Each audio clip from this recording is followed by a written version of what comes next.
much information is too much information.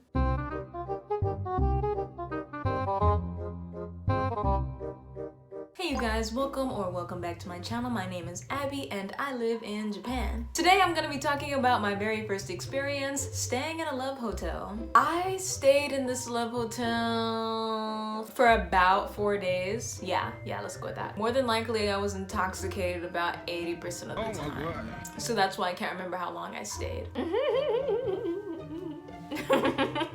But before we get into any further details, please do me a huge favor and hit your subscribe button for any and all future videos. I do my best to post on Saturdays and Wednesdays Eastern Standard Time. And without further ado, let's get into the video. So first off, what exactly is a love hotel? A love hotel is where adults go to do nasty stuff. Me and my husband decided to stay in a love hotel because this love hotel was in Kyoto, so it was nearby attraction stuff we had bought tickets for that we wanted to go see, and the whole point of the trip was to celebrate our birthday together. Literally, my husband's birthday and my birthday are like a week apart, so we just decided in the middle of that week we'd stay in Kyoto. And compared to hotels in the middle of Kyoto City, love hotels are on the outskirts and they are so much cheaper. So I'm telling you, if you're coming to visit Japan and you don't want to break the bank for a place to stay, for 4 days, we only had to pay about $400. At any other hotel in the middle of Kyoto, you would have to pay like at least $1,000 for 4 days. So if anything, we got a deal. So yeah, you don't have to just go to love hotels to have sex. You can literally go to a love hotel just to have accommodation and just be out all day, which is basically what we did. Our love hotel was called Hotel and Spa Lotus. Adults only. And it was kind of located on the outskirts of Kyoto. If you took the train from our hotel to all the exciting stuff in Kyoto, it was about 10-15 minutes. So not that far. Pretty much our love hotel was surrounded by a bunch of other love hotels. There were no sidewalks. It was just a bunch of big buildings with blackout curtains, and like it was very lit up and bright. And when we first got there, I initially thought it looked really shady. But I mean, hey, it's a love hotel district. What are you gonna do? I didn't really even see any shady characters walking around. If anything, I saw a bunch of other goofy couples just walking around trying to figure out what the fuck's going on, like us. We're all just here to have a good time. There was also a convenience store across the street, so we were able to get snacks and stuff if we ever needed extra food.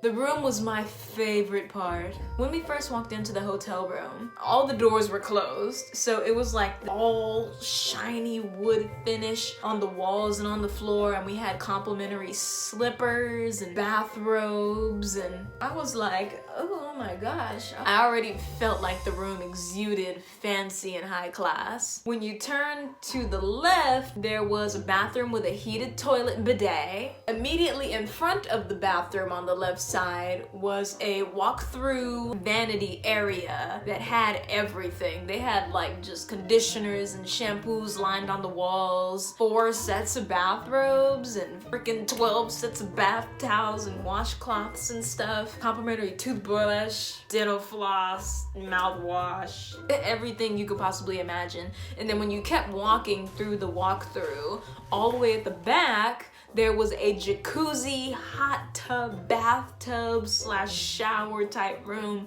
And it was so amazing because it's been a long time since I used a jacuzzi. I think the last time I used a jacuzzi was when I was in high school, and that was like 7 years ago. 7-8 years ago. So you know I used that jacuzzi every single night I was there to get my money's worth. Alright, so backing out of the bathroom, back to the main area with the shiny wood finish. When you go to the right, through the door is the master bedroom. When you first walk in there, you see this couch that's kind of like, I know some stuff's been done on that couch. I'm not using that couch. That's the first thing I thought, like the couch looked like a brick. Like I did not want to sit on it, but I tried it and yeah, it did feel like a brick. So that couch was definitely just for show, not really anything to sit on and lounge. Behind the couch immediately is the bed. There was another vanity and there was like a 2-seater table for you to like eat and have your breakfast. In front of the couch there was an all-glass coffee table, but I think my favorite part of the bedroom was the big fat plasma screen TV. I knew they were gonna have the TV from the photos, so of course I brought my Nintendo Switch. I had to, because when we lived in the States, we had a plasma screen TV, but when we left to Japan, we had to sell it for the money. I missed playing video games on a big monitor, so I brought mine specifically to play on that TV for like 6 hours as like a birthday gift to myself, and I thoroughly enjoyed myself. Let's talk about the weird, it's not weird, I'm just being a noob. Okay, let's talk about like the sexual stuff in the room, because that was apparently obvious if you looked hard enough. On the side of the bed was like a big white vibrator. I found it because I was just curious as to like what was in all the pull-out drawers and stuff. If we're gonna stay in this room for 4 days, I want to know everything that's here. I want to know what's available. There was like a type of vending machine type thing under the TV where you could buy condoms, panties, lubrication, like just all those sexy essentials that you need for stuff that you need, or that are usually used in the act of fornication.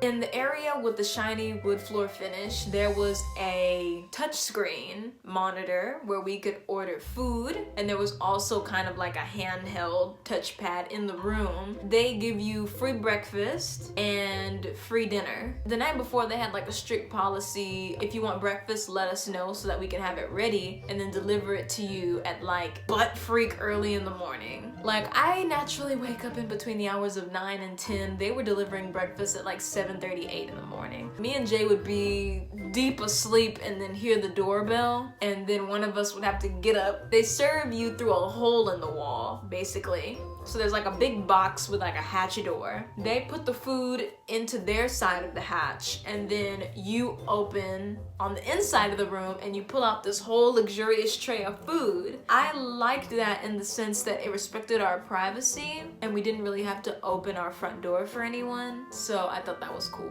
They had a not cosplay, but like a costume purchase service. And yes, my husband bought me a costume. Let me see if I can go find it. I found the sexy costume. Of course, I didn't initially want to buy this, but we were celebrating our birthdays, so if I got to play my Nintendo Switch on the big screen for like 6-7 hours, he was able to buy this for his own fantasies. Yeah, it's like I don't know if you can see this, but it's like a mini skirt, white teacher top combo type costume. It's really form-fitting, and to be honest, I wasn't even sure I was gonna be able to get my big butt into this outfit, but somehow I managed. And I'm not even gonna tell you how much this cost. It was expensive. So I really like to travel light, so I didn't really bring much with me. I just brought enough clothes and underwear for the 4-day duration of our stay. I brought my Nintendo Switch, and I brought about an extra $200 for recreational spending. Because we did go out to a couple of clubs and bars, and we also got ourselves cute outfits from a super mall downtown. So in total, at the hotel was about in between $450 to $500 by the end. And me and Jay decided to split those costs. And that's not including our recreational spending. Definitely my favorite part about the hotel was the jacuzzi, and one thing I forgot to mention is the jacuzzi also had a television, so you could watch Japanese TV while you're chilling out. And the front lobby also provided like bath salts, so it can help like relax your muscles and stuff. Every night when we came back from an excursion, I would always grab like the bath salts to try and put them in my bath water. Definitely my least favorite part about the Love Hotel was the fact that we couldn't open our window and I was so excited to like open it and get some fresh air and look at the view, but when I opened the curtains, it's one of those moments where there's just like a bunch of bricks. There weren't bricks on ours, but the window was kind of like matte glass and you couldn't really see through it. I couldn't really get any fresh air into the room from the outside. And also another thing I didn't like is when we first showed up, we could not figure out how to get inside. The whole place was just a big box. There's like an underpass where you go and there's like a huge parking lot. It took us like 20 minutes to realize that the entrance was in the middle of that parking lot and there was an elevator that takes you up into the hotel. And I guess they do that to be discreet and for people's privacy. I don't know if somebody was like cheating on their husband or something and they drove up in a car with all tinted windows. People couldn't really like see them enter the hotel, and so that keeps their shenanigans discreet. But yes, that was my experience in a love hotel. Would I ever stay in one again? Yes, I would, because it was definitely so much fun. If you enjoyed this video, please do me a huge favor and hit your subscribe button for any and all future updates and videos. I do my best to post on Wednesdays and Saturdays Eastern Standard Time. Also in the comments below, let me know if you would ever stay in a love hotel. I definitely recommend if you want to save some money. And leave a like if you want to see more content like this. I really hope to see you in my next video. Bye!